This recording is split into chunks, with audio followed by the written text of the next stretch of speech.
राम स्वयं अपन नाम के बड़ाई गुण ला निगा सके जी।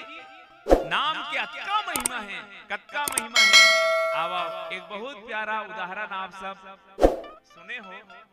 एक भक्त री से सुकेतु नाम के कैवल्य देश के, कैवर्त देश के राजा सुकेतु भगवान राम के परम भगत है।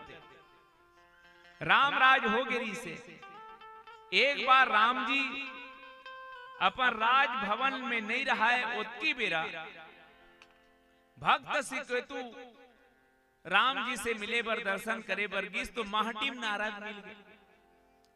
नारद के प्रणाम करी तो कथे आओ आओ भक्तराज, सब बढ़िया बढ़िया हो महाराज, भगवान के दर्शन करेला हूं।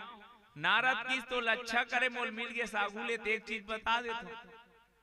आज विश्वामित्र के मौन व्रत है की मौन व्रत है मतलब ये है कि ओकर पांव मत परवे, पांव परवे मने उला आशीर्वाद देना पड़ी आयुष्मान भव दीर्घायु भयो कह के।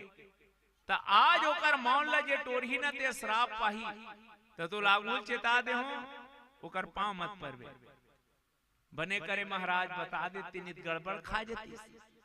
भक्त सुकेतु की सब पूरा राज दरबार में संत महात्मा मुनि मंडली मन बैठे रहा, सबके प्रणाम करीस। जैसे विश्वामित्र के तीर में गीत तहनोला नहाक दिसगा ओ पार गीस, अब वो पार से फिर पांव परिस, सबके पांव परिस विश्वामित्र छोड़ के अब राम जी नहीं है तेकर सेती वापस आ गए।